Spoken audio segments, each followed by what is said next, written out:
서울과 수도권의 생활 밀착형 오늘의 이슈를 알아보는 뉴스 따라잡기 시간입니다. 오늘도 시사평론가 최요한 씨와 함께하겠습니다. 안녕하세요. 네, 안녕하십니까. 네, 추석 당일에도 고생이 많으십니다. 오랜만에 한복 입었습니다.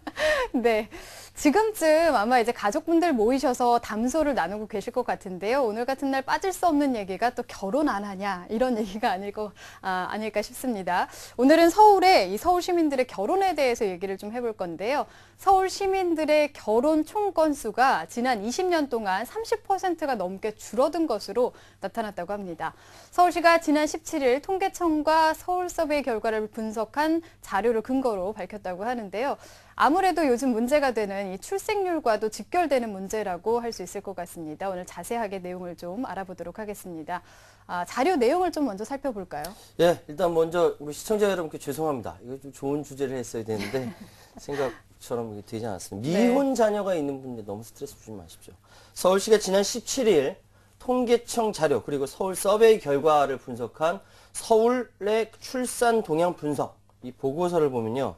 지난해 서울의 총 혼인 건수 남편을 기준으로 해서 7만 1,695건, 1992년 10만 7,821건보다 33.5%가 감소한 것으로 나타났습니다. 그러니까 특히 40세 미만의 연령층의 혼인 건수는 지난해가 6만 2,208건으로 20년 전에는 10만 3,672건보다 40%나 줄어든 것으로 드러났습니다. 따라서 평균 초혼 연령도 높아지고 있는데 남성은 1992년에 28.5세에서 작년 2012년에는 32.4세, 4살이나 높아졌고요. 초혼 연령이요. 여성은 25.6세에서 30.2세로 남성과 함께 30세를 돌파했습니다. 네. 그러니까 주위만 봐도 거의 30쯤 돼서 좀 넘어서 결혼하는 분들이 예. 많은 거를 알 수 있는데 결혼 연령이 이렇게 자꾸 높아지고 결혼 자체가 줄어드는 게 이게 출생률이 낮아지는 것하고도 직결되는 문제라고 볼 수 있을 것 같습니다. 예. 여기에 대한 자료도 있었죠? 보통 이 주 출산 연령층을요. 25세에서 39세로 봅니다.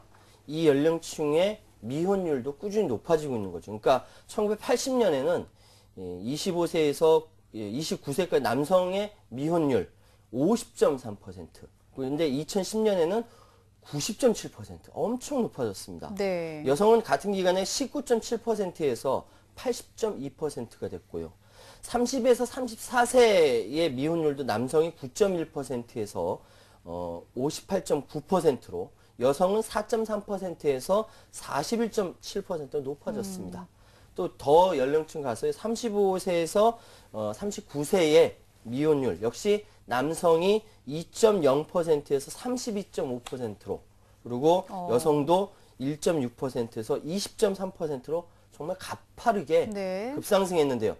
이러다 보니까 15세에서 49세의 가임 여성의 인구수도 줄어듭니다. 그러니까 가임 여성 인구가 1992년에는 337만 2천명에서 지난해는 280만 5천명 20년 사이에 16.8%나 줄어들었다는 것이죠. 네. 혼인 건수 감소하죠. 그러니까 초혼 연령 상승하고 출생아 수와 출산율도 크게 감소하고 있는 겁니다.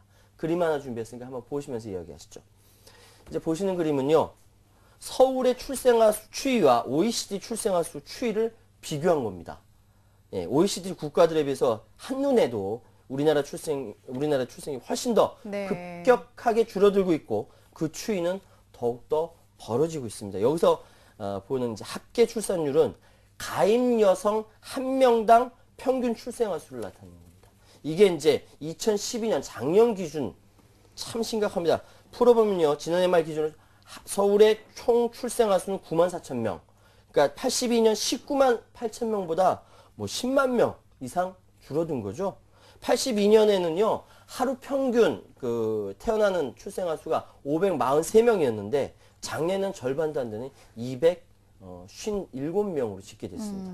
그러니까 방금 그림에서 보셨다시피 출산율의 경우 70년대는 3.05명에서 82년 2.05명을 거쳐서 작년에 1.06명 이렇게 불과했고요. 1993년 28세였던 평균 출산 연령도 작년에는 32.3세로 높아졌습니다. 네, 이렇게 수치로 보니까 차이가 더 명확하게 예, 드러나는 것 같은데 여러 가지 원인이 좀 있을 것 같습니다. 또 지속적으로 원인이 좀 제공됐다고 볼 수 있을 것 같은데 어떤 게 있을까요? 일단 딱 하나 생각해도요. 일단 결혼이 늦어지고 비혼 비율이 늘어난다. 자연스레 출산율도 떨어지고요. 이거는 이제 경기 불황, 또 여성의 사회 참여 확대, 양육 문제 등이 이제 막 복합적으로 얽힌 원인으로 꼽힌데요. 저출산 원인을 묻는 설문에서 만 15세 이상의 서울 시민 43.9%가 자녀 양육과 관련된 경제적 문제를 꼽았습니다. 네. 19.6%가 일과 가정을 동시에 돌보기 어렵다.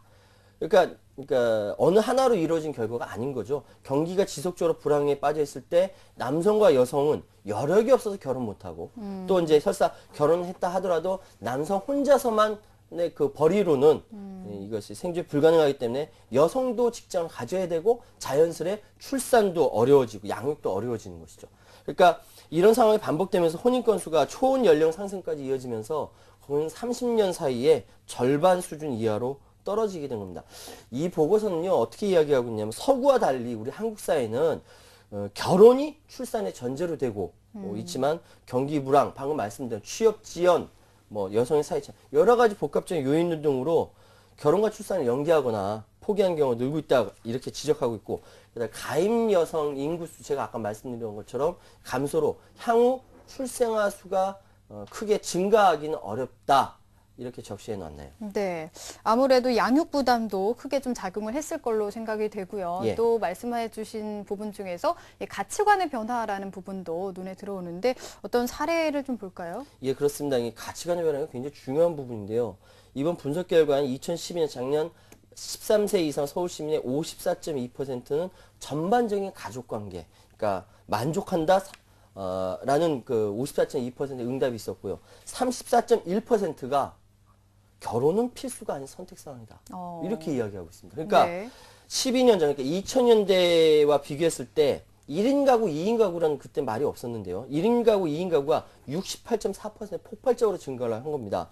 일반 가구 중 절반에 육박한 수치인 48.9%가 라고 보였고 이 중 65세 이상 가구주와 여성 가구주 수가 대폭 증가한 것이 눈에 띄는 겁니다. 그러니까 부부가 출가를 시켜서 분가하고 나니까 아들과 며느리 그리고 딸과 사이가 아이 낳지 않고 살고 있고 아버지 어머니는 두 분만 따로 나가서 네. 살고 계신 거죠. 그런 가족 구성 관계가 지금 형성되고 있다는 겁니다. 네. 그러니까 둘만 사는 가구도 좀 많아진 것 같고 예, 예. 이런 가족 구성의 변화가 가치관의 변화도 이끌었다 이렇게 해석하면 될 것 같기도 합니다. 근데 이게 둘 다일 겁니다. 뭐 그 가치관의 변화가 있어서 가족이 가치관 여러 가지 이유가 있을 텐데 어쨌든 중요한 것은 서울 시민 34.1%가 결혼은 필수가 아닌 선택사항이다. 이건 또 여성이 39.9%로 더 많습니다. 네. 이런 상황이다 보니까 결론적으로 말씀드리자면 서울 여성이 남성보다 결혼을 필수가 아닌 선택사항으로 여긴다. 더 강하다. 이건 뭐냐면 현재 출산이라든지 양육이라든지 이 모든 문제에 있어서 남성보다 여성에게 주어지는 무게감이 더하다. 그렇기 때문에 여성들이 능동적으로 결혼은 필수가 아니다. 선택이다. 이렇게 이야기되고 있다. 한국 사회의 가치관이 이렇게 변하고 있고 명절 때도 이런 얘기가 많이 나올 것이다. 이렇게 말씀드리겠습니다. 네, 그렇습니다. 명절 때만 되면 결혼 스트레스 때문에 미혼 자녀들이 아예 고향을 내려가지 않는 경우도 예. 많다고 하는데 이 시대가 달라지면서 가족에 대한 이 생각이라든지 가치관도 변하고 있지만 이 가족에 대한 사랑 변하지 않았으면 좋겠습니다. 네, 지금까지 뉴스타라 제키 최호환 씨와 함께했습니다. 오늘 감사합니다. 예, 감사합니다.